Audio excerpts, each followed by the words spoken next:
sí. Y ligando ya los temas a un poquito más de este lado, ese es el que justamente en París, cierto personaje importante de nuestra historia en México, Francisco I. Madero, conoce sus libros, sus obras. Enseñanzas en París. Porque hay que recordar que Francisco Madero tenía mucha lana.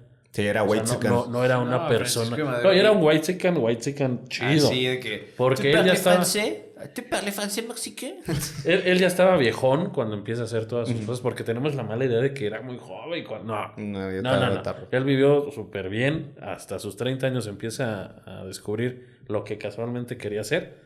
Y él estaba en París. Empieza a leer de estos libros de Kardec. Y empieza ahí como que a decir, ay, aquí hay algo muy, muy interesante, me voy a llevar todos estos conocimientos. Y se los trae para acá. Se los trae para acá a México y se hace un fanático completo de las sesiones espiritistas. Muy curioso que él tenía un seudónimo porque había periódicos. Había periódicos que él tenía cierta injerencia donde podía dar como que ciertos temas. Ajá. Y al inicio tenía un nombre, no me acuerdo el nombre en específico, creo que hacía llamar José. José escribió tal cosa en tal periódico donde los espiritistas empiezan a aparecer en México. Entonces la gente como que... ¿Quién es ese güey? José Pérez León. Sí, pero él se ponía en anonimato porque sí, claro, pues ya estaba como en este tema del poder, como para que dijeran, ay, no mames, este pinche brujito nos va a gobernar. Exactamente. Spoiler. Pero, spoiler, exactamente. Él empieza a meterse tanto en este tema que ya lo llaman el medium escribiente. Ajá. Él ya empieza a ser medium en este tipo de Sí, que de sesiones. el escribiente es de estas personas que se tapan los ojos, agarras un lápiz y los espíritus te empiezan a decir qué es lo que tienes que hacer. Exacto. Y ya con el tema de la escritura, pues ya empieza él Así como en la película de Insidious, ¿no? Que la señora, esta Renee... Exactamente. Y está muy interesante porque Madero entonces empieza ya a decir, ¿sabes qué? Esto se tiene que conocer. Yo estoy teniendo iluminación por ciertos personajes también históricos del país, porque él decía que se le llegó a aparecer Benito Juárez. Él decía que se le llegó a aparecer Morelos. Él decía que se le empezaban a aparecer estos personajes importantes de nuestra historia. Y de esta manera él empezaba como que le decían, es que tú tienes que ser presidente, güey. Tú estás cabrón, es que tú tienes que cambiar este pedo. Es que Porfirio ya no funciona. O sea, sí metió el ferrocarril y todo. O sea, sí trajo buenas cosas, pero ya va para afuera. El viejito ya va para afuera. Y entonces Francisco Madero un buen día dice, pues ya voy a empezar a publicar mis cosas. Ajá. Y ya lo empieza a tomar como periódicos nacionales, ya lo empiezan a decir que hasta los espíritus votan. Francisco Madero empieza a sacar sus cosas. Sí. Con que de ahí viene. De ahí viene, exactamente. Y bien curioso porque esto se tomaba de esta manera, así como chiste. Ya cuando él llega a la presidencia, los medios de comunicación con su muy reciente libertad de expresión, porque no existían en otros momentos. Con sí Porfirio. Pero, exacto. Ya lo dijiste, bueno, ya. Mira qué chingona opinión tienes, pero mira qué chingones balazos te van a quedar. Qué lástima. ¿Ya viste? Ay, un balazo. Ya no opinaste nada. Entonces este cuate empieza ya a hacerlo así como que súper de ya cada semana. El problema es de que su presidencia fue muy corta. Sí. Muy, muy, muy corta. Estamos hablando creo que 3 años. De 1911 a 1913. A 1913, o sea, es nada. Y en realidad Madero no hizo mucho. O sea, no... Tenemos el error de hacer héroes a gente que no hizo mucho. A los niños héroes. A Miguel Zapata, güey, ese pinche Juárez. cabrón. O sea, y los villanos no son los villanos de la historia, pero bueno. Madero empieza a tener estas ideas, empieza también a regirse en muchas decisiones por medio de las sesiones espiritistas. Oiga, ¿debería cambiar el cabildo que me quiere desvivir? ¿No? Victorianos de confianza. Y entonces es aquí el grave error de Madero, donde empieza ya a volverse fanático, que es lo que volvemos a mencionar. De que ya llevarlo hasta un tema ya radicalizado en esta cuestión, pues está sumamente mal. Entonces, él empieza a dirigir el país, lo dirige muy mal, lo dirige con ideas muy erróneas. Él era amiguísimo del famosísimo Doroteo Arango, y después por medio de sus sesiones, Pancho Villa, sus decisiones lo empiezan a traicionar, traiciona a sus amigos, todos se mueren, después lo empiezan a matar a él y pues a fin de cuentas todo su movimiento se fue al carajo, ¿no? Entonces él es uno de los espiritistas mayores de este país, de esta historia, y algo que también es como que importante mencionar es de que él empieza a dejar como que una semillita entre los presidentes de que buscaran más allá. Como que empieza a ver esta cuestión de que los presidentes que empezaron a llegar no lo practicaban porque eran todavía un poquito conservadores, pero ya había la semillita de que miembros de la presidencia y miembros fuertes de todo el círculo de este tipo de gente se mueven con espiritismo. Entonces ya se estaba haciendo como que muy abierto, ya la gente ya estaba hablando de esto, pero se vuelve a cerrar después de lo de Madero. Siguen habiendo todas estas sesiones, sigue habiendo gente en el poder, incluso se menciona que el propio Victoriano pidió una sesión donde él pregunta antes si es buena idea echarme al chaparrito. No, pues que sí. Entonces ya, es donde él también toma su decisión. ¿Tiene algo que comentar con respecto con Madero? No, pues yo creo que dejó la espinita y se ha visto, digo, ya estamos abiertos más a temas, pues, ya más controversiales. Así de sencillo, cuando nuestra presidenta Claudia Sheinbaum sube al poder, justamente le dan una vara de poder, un mando de poder. Se supone que es alguien del pueblo indígena, una chamana, que digo, yo de lo que sé no es algo así, pero también AMLO tuvo... Malo. Le dieron el palo de mando, perdón, el bastón de mando. El bastón de mando. Y justamente AMLO tuvo una ceremonia, no recuerdo en dónde fue, con los wixárikas. Que digo, no sé si los ayuda, yo hasta donde sé, ¿no? Pero esa es la idea, como proteger a los pueblos, a estas creencias milenarias. Justamente pidió protección, le hicieron una ceremonia con el Tatebarí, y prendieron creo que un fuego ahí, y tenían a Tao, que es el sol, y justamente le dieron la protección a AMLO. Entonces sí. Sí, de hecho, fíjate que Francisco Madero, su libro es bajo seudónimo, El libro de los iniciados. En 1911, Madero escribió un libro titulado El libro de los iniciados, bajo el seudónimo de Bhima, un nombre tomado de un héroe del texto sagrado de hindú, Mahabharata. En esta obra expone sus creencias de la reencarnación. O sea, Francisco y Madero, la comunidad con los espíritus y la misión de transformar espiritualmente la humanidad. Madero creía que los líderes políticos y sociales debían seguir principios éticos y espirituales para la mejora de la condición de la vida de la sociedad, que era lo que usted está diciendo. Pero yo creo que, como dice usted, o sea, pues Francisco Madero calacas, ¿no?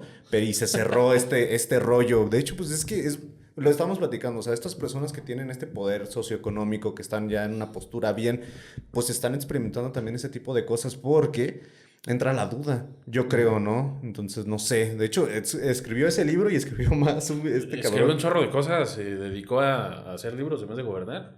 Sí. Sí, de hecho, decías que tú... Usted, doctor, perdón. Tú, está bien, tú.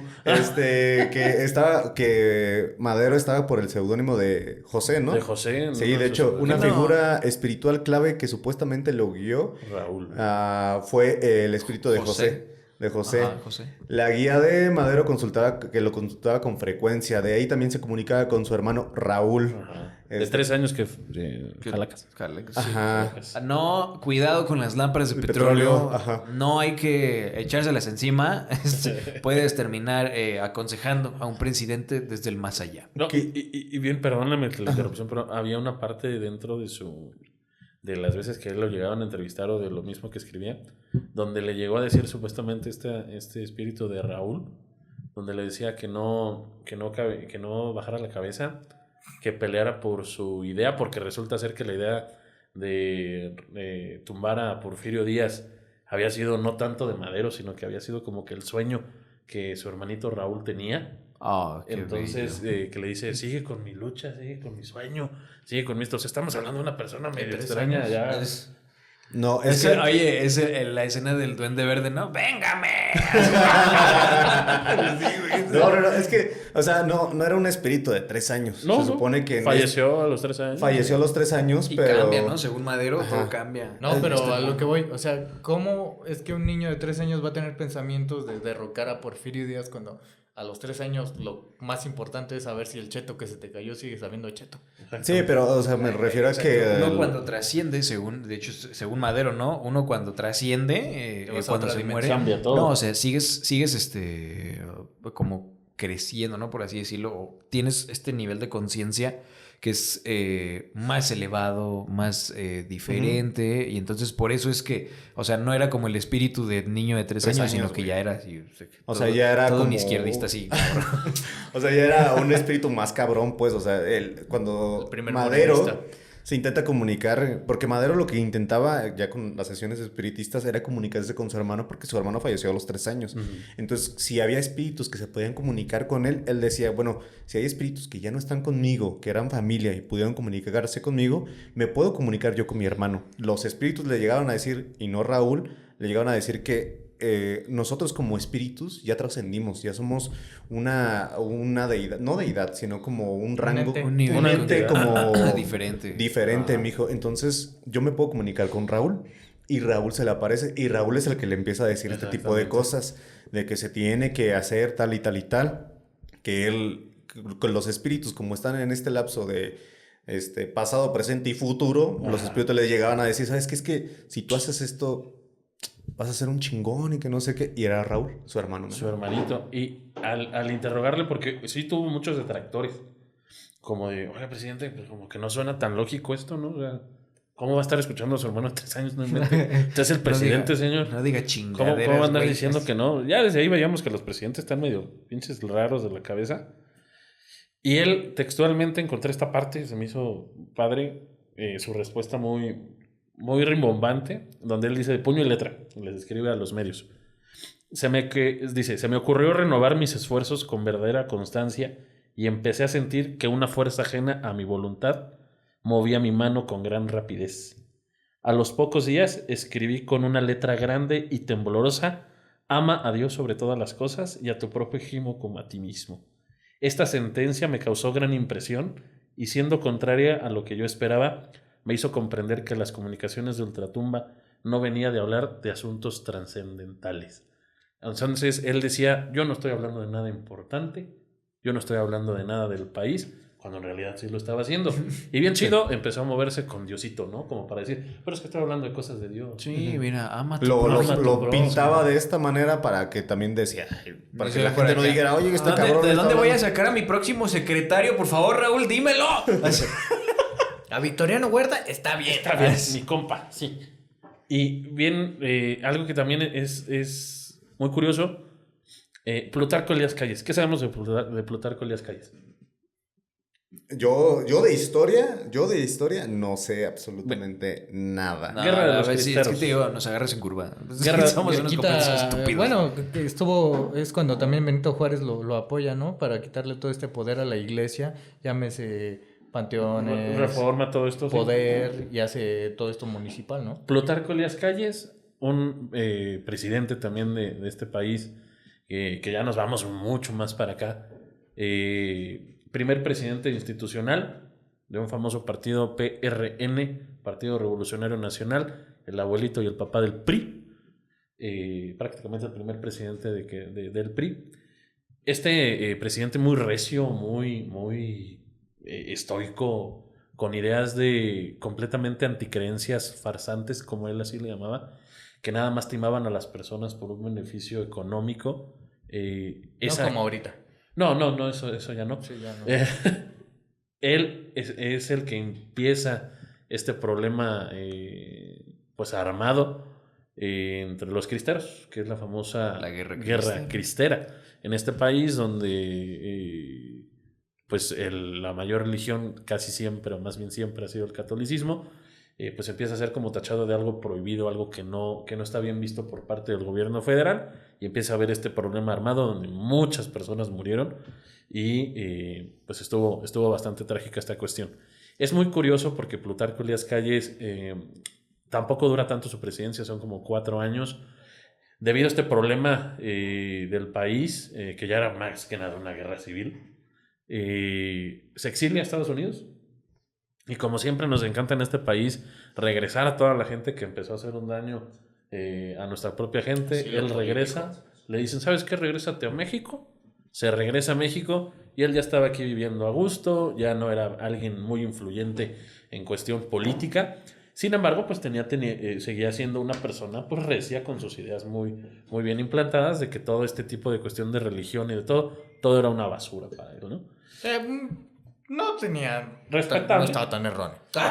Él tenía un amigo muy leal que se llamaba, nada más me acuerdo de su nombre porque somos tocados, José María Galvano García, uno de estos.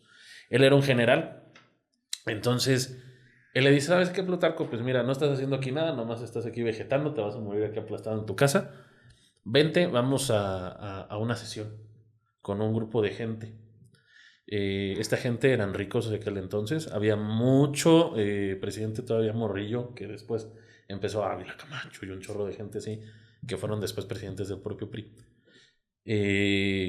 Dicen, vente, hay un grupo de gente muy bien acomodada que tienen unos temas muy interesantes y pues te quitas la espinita y a lo mejor descubres a otros farsantes si tú lo quieres ver así.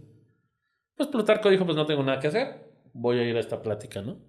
Fueron a, si mal no recuerdo, fue en Tamaulipas. Tienen esa primera sesión donde Plutarco Elías Calles lo que quería era como, él iba con su escepticismo de, ahorita los voy a espantar, todo el mundo sabe que yo hice lo de los cristeros porque no creo en esto, no creo en nada, y pues vamos a descubrir otros charlatanes, ¿no? Llega a su primera sesión y se dan cuenta de que sí, se reúnen en una mesita, empiezan a hacer su ritual, no pasa absolutamente nada extraordinario durante esa primera sesión, pero después empiezan a platicar de temas filosóficos, de temas así como que a él le empiezan a agradar, pero nada fuera de lo que él pudiera platicar dentro de su propio círculo. Uh-huh. Le gustó. Entonces la gente de estas sesiones estaban ya muy espantadas y estaban como que asustadas de, híjole, no pasó nada, y este cuate sí es de armas tomar, este cuate sí nos va a delatar, sí nos vamos a hacer algo. Necesitamos hacer algo. Entonces empiezan a hacer otro pequeño ritual y en ese momento se habla de que sí se aparece una entidad. Plutarco Elías Calles dijo, estos son espejos. Esto es... va pronto, como buen tipo de ese entonces, saca su revólver, rompe los espejos, sigue ahí la entidad. Esto debe de ser entonces una persona que está ahí parada y me están engañando porque yo ya estoy anciano. Le dispara a la entidad. Se vacía el revólver otra vez, nada, sigue la entidad. La entidad se dice que estaba vestida como en los tiempos del Maximato, uh-huh, donde esta persona había sido un químico que justamente cuando Plutarco termina de utilizar su arma, se voltea a verlo y le dice, ahora sí vas a creer. A la verga. Ándale, puto. Entonces, ahí Plutarco Elías Calles, el estoico personaje que manda al carajo este país otros varios años con una guerra cristera, empieza a creer en que hay algo más. Y Plutarco, mínimo cada semana, tenía una sesión espiritista hasta que se murió. Aquí es donde empieza la historia de todo el espiritismo que rodea a este partido político.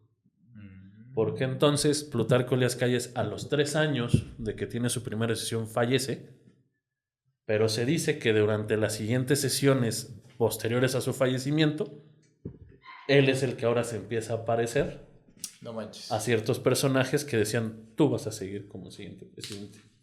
Y ahí empieza toda la historia del PRI. Es otra historia, se le parece Peñanito, ¿no? Entonces, ahí Plutarco también es otro personaje importante de nuestra historia, lamentable, pero que tiene mucho que ver con este tema de... Esa sí no me la sabía. Pero es que usted podría... Wow, yo estoy fascinado con usted, doctor. Está bien padre. Fíjate que eso de la guerra cristera también es un tema bien interesante. Sí. Dicen, ¡viva Cristo Rey! Sí. Sí, pues sí. Cuentan que aquí en Celaya, justamente, pues obviamente habían gente de derecha totalmente. Sí.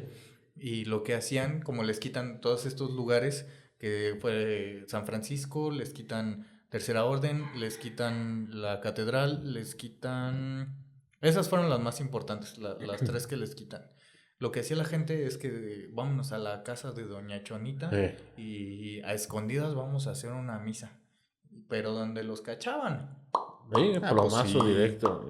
Y no importaba qué edad, no importaba qué género, no importaba nada. Vámonos. Nada, y está bien interesante justamente esa parte de historia en Celaya, porque bueno, todos conocemos a Emeterio Valencia, no tanto Eusebio González, que fue el esposo, pero tuvo algo de importante. Está en su tumba, ¿no? Está en su tumba. Emeterio Valencia está justamente, bueno, ellos cuando justamente, ahí están unas fotos bien chidas acá de Celaya, donde entran a San Francisco.